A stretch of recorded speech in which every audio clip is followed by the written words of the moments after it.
خوبصورت بات امام اعظم ابو حنیفہ کے ایک شاگرد گزرے امام محمد رحمۃ اللہ علیہ، خوبصورت بڑے تھے، کچھ خوبصورت تھے، کچھ سونا، کچھ منہ دا میٹھا، کچھ پیارے بڑے تھے، کچھ ان کا انداز یہ تھا کہ نفاست پسند بڑے تھے، بڑے نفیس تھے، نکلتے تھے تو تنہا نہیں نکلتے تھے۔ ایک دفعہ بغداد میں تشریف لائے تو بغداد سے انہوں نے ایک بستی اور میں جانا تھا، تو وہاں یہودیوں اور عیسائیوں کا بڑا غلبہ تھا۔ تو امام محمد رحمۃ اللہ علیہ فرمانے لگے یہودیوں اور عیسائیوں کے بیچ سے گزرنا ہے تو کوئی یہی نہ سمجھے کہ ان کے تو پلے کچھ نہیں۔ کہنے لگے سونے گھوڑے لاؤ عربی نسل کے۔ 30 شاگرد ساتھ تھے، ان کو بھی ساتھ تیار کیا، عربی نسل کے 30 گھوڑے اور 30 شاگرد، ان کو کہا بھی دستاریں درانا اونچی باندھنا، تو دستاریں بھی باندھی انہوں نے کلے والی بڑی خوبصورت، شاگردوں کو بھی جبے پہنائے، خود بھی جبہ پہنا سفید رنگ کی، اعلیٰ نسل کی گھوڑی آگے آگے، پیچھے 30-32 شاگرد۔ اور جب آپ گزرے نا بغداد کے آگے اس علاقے سے، یہاں یہودی عیسائیوں کی بھی کثرت تھی۔ عورتوں کی عادت ہوتی تھی پرانے زمانے میں مہمان دیکھنے کے لیے چھتوں پہ چڑھ جاتی، کچھ اپنے دروازے پہ کھڑی ہو جاتی، کچھ دیکھتی کھڑکیوں میں سے کہ گزر رہا ہے کوئی مہمان، تو یہودیوں کی عیسائیوں کی بہت ساری عورتیں چھتوں پہ چڑھ گئیں۔ تو مسلمان نعرے لگانے لگے امام محمد آ گئے، امام محمد آ گئے۔ کچھ پہلے ہی بڑے حسین تھے، پہلے ہی بڑے خوبصورت تھے، کچھ حضور کی سنت کا نور چڑھا ہوا تھا، کچھ دائیں بائیں شاگرد تھے، پھولوں کی پتیاں گر رہی تھی۔ تو جب محمد محمد کے نعرے لگنے لگے نا تو ان عورتوں نے امام محمد کا جلوہ دیکھا، تو دیکھا دیکھی کام کیا شروع ہوا، ایک نے دیکھا تو اتنی محو ہوئی کہ اس نے کلمہ پڑھنا شروع کر دیا۔ اس سے کلمہ سن کے تو دوسری نے بھی پڑھا، تیسری نے بھی پڑھا، چوتھی نے بھی پڑھا، بیبیاں بلند آواز سے مسلمان ہونے لگی۔ ان کو دیکھا دیکھی مرد بھی پڑھنے لگے، ڈھیر سارے یہودی عیسائی مسلمان ہو گئے۔ ایک مسلمان ان سے کہنے لگا تمہیں غلطی لگ گئی ہے، یہ ہمارے نبی محمد نہیں۔ تو میاں صاحب کا نام محمد تھا نا، تو کشمیر کے لوگ کہنے لگے شاید وہاں کے ہندو سکھ وہاں کے جو تھے کشمیر کے، وہ کہنے لگے شاید وہی محمد ہے۔ تو فرمانے لگے میں تے بندہ ٹھگ جے لوکو، میں تے بندہ چور، جس دا خلقت کلمہ پڑھ دی او محمد غور، میں تے بندہ ٹھگ جے لوکو، میں تے بندہ چور، جس دا خلقت کلمہ پڑھ دی او محمد ہور۔ تو امام محمد رحمۃ اللہ علیہ کو نعرہ لگ رہا تھا، تو ایک بندہ کہنے لگا یہ وہ والے محمد نہیں، یہ ہمارے نبی پاک صلی اللہ علیہ وسلم محمد صلی اللہ علیہ وسلم نہیں، یہ وہ نہیں، یہ تو ہمارے ایک امام ہے امام محمد، وہ والے نہیں۔ اب وہ کچھ لوگ چپ تھے، کچھ سوچ رہے تھے، کچھ بات کر رہے تھے، تو ایک بوڑھی اماں اپنے انداز میں بیچ میں سے بولی، کہنے لگی چل بیٹا چھوڑ، ہمیں پڑھنے دے کلمہ۔ اگر مسلمانوں کے چھوٹے سے محمد کا یہ حال ہے تو بڑے محمد کا کیا حال؟ وہ پڑھنے دے ہمیں کلمہ، یہ حال ہے ان کے غلاموں کا، تو سرکار کا عالم کیا ہو۔ تو امام محمد کی چال نکلی، بتانا یہ چاہ رہا تھا کہ امام محمد رحمۃ اللہ علیہ سے ایک بندے نے ایک دفعہ مسئلہ پوچھا۔ اس نے کہا حضرت صاحب میں گیا تھا منڈی، وہاں سے لایا ہوں ایک ٹوکری آم کی اور ایک ٹوکری سیب کی، ہمارے یہاں کا کریٹ کہتے ہیں اس کو، تو میں وہ لے کے آیا ہوں۔ اب میں نے جب گھر لا کے اس کو کھولا ہے نا تو آدھے صحیح نکلے ہیں، ہوتا ہے نا جی اللہ خیر کرے، جو دیانت دار تاجر ہے اللہ آج کل مہربانی فرمائے، وہ ہمارا ریڑھی والا بھی بڑا ایماندار ہے، ہم کیا کریں صدر کی بات، وہ بھی سامنے جو تگڑے ہوتے ہیں اس نے آگے لگائے ہوتے ہیں، اور جو تھوڑے سے کمے ہوتے ہیں وہ اندر والی سائیڈ پہ دیوار کے اندر رکھے ہوتے ہیں۔ کیا کیا جائے، ہم کیا سیاستدانوں کی کرپشن کی بات کریں گے، یہاں تو معاملہ بڑا گڑبڑ ہے نیچے سے لے کر۔ تو کہا حضور میں نے وہ جو کھولی ہے نا پیٹی، وہ ٹوکری جب میں نے کھولی ہے تو اوپر تو آم اور سیب ٹھیک تھے، تو اندر گلے سڑے ہیں، تو اب میرے لیے حکم کیا ہے؟ تو آپ فرمانے لگے بھی مسئلہ شرعی ہے کہ رکھنے ہیں تو سارے رکھ، واپس کرنے ہیں تو سارے کر، یہ نہیں ہو سکتا کہ تو صحیح صحیح رکھ لے اور گلے سڑے۔ تو یہ مسئلہ امام محمد بتا کے تو رونے لگ گئے۔ تو بندہ کہنے لگا حضور مسئلہ بتایا ہے آپ نے، تو فقہ کا ایک مسئلہ ہے سادہ سا کہ حضرت اب کیا کرنا ہے، تو رونے والی کون سی بات ہے؟ تو فرمانے لگے یہ تجھے مسئلہ بتا کے نا مجھے کچھ اور یاد آ گیا۔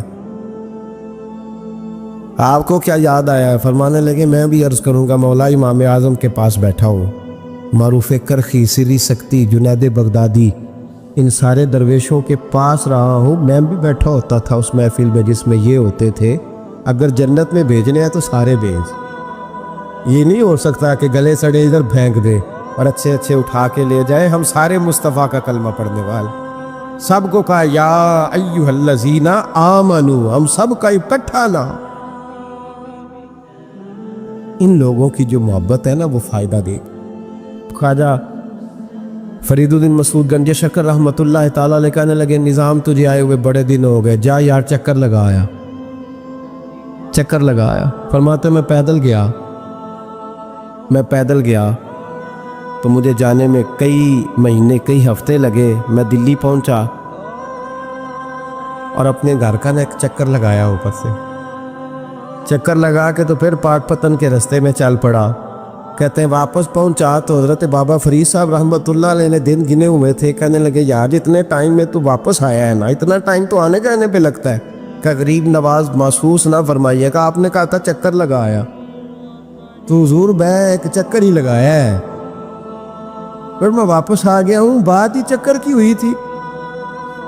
خود دیکھے نا نبی پاک صلی اللہ علیہ وسلم نے فرمایا ابو ہریرہ کوئی کام بھی کیا کر یار، یہی بیٹھا رہتا ہے، اس کی حضور صحیح ہے۔ اٹھے، سامنے ایک ستون تھا، اس کے پیچھے سے ہو کے نا واپس آ گئے، تو حضور نے فرمایا گئے نہیں، کہ حضور نے آپ نے فرمایا تھا جایا آیا کر، گیا ہوں پر میرا دل ہی نہیں لگا۔ بھئی تو یہاں سے ہو کے واپس آ گیا، کہیں جانا تو تھا نا، یہیں سے ہو کے۔ تو ان لوگوں کے صالحین کی محبت کے راستے میں کوئی چیز رکاوٹ نہیں بنی۔ ہمارے ہاں چیزیں رکاوٹ بنتی ہیں، اپنے اولیاء اللہ سے، صوفیاء سے، بزرگان دین سے، رب کریم کے بندوں سے، داتا علی اجمیری سے، خواجہ اجمیری سے، ان لوگوں سے پیار کریں، صالحین کی محبت دلوں میں پیدا کریں، صحابہ کا پیار دلوں میں پیدا کریں، اہل بیت نبوت کا پیار دلوں میں پیدا کریں۔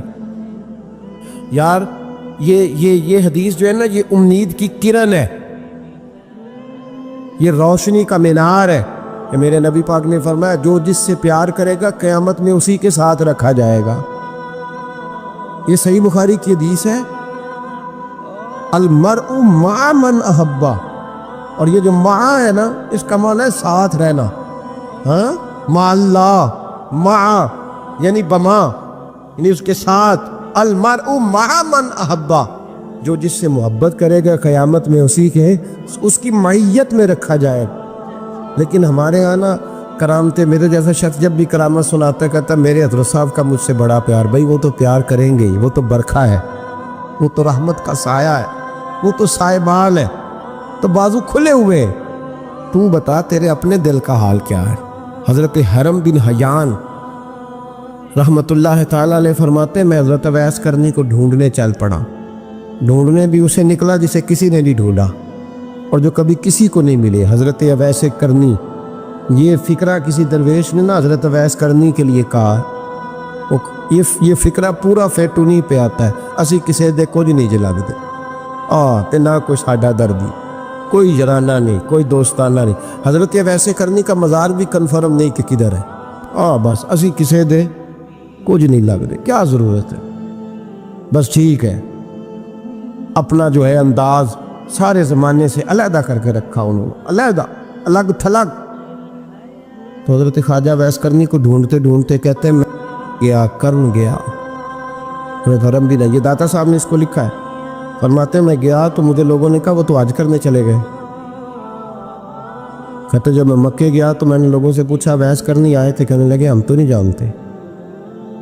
یہ تو میرے جیسے لوگ ہوتے ہیں نا جن کی تصویریں زیادہ نکلتی ہیں، تو جن کی ویڈیو زیادہ ہوتی ہے تو لوگ زیادہ جاننے لگتے ہیں، ورنہ رب کریم کے بندے تو چھپے ہوئے۔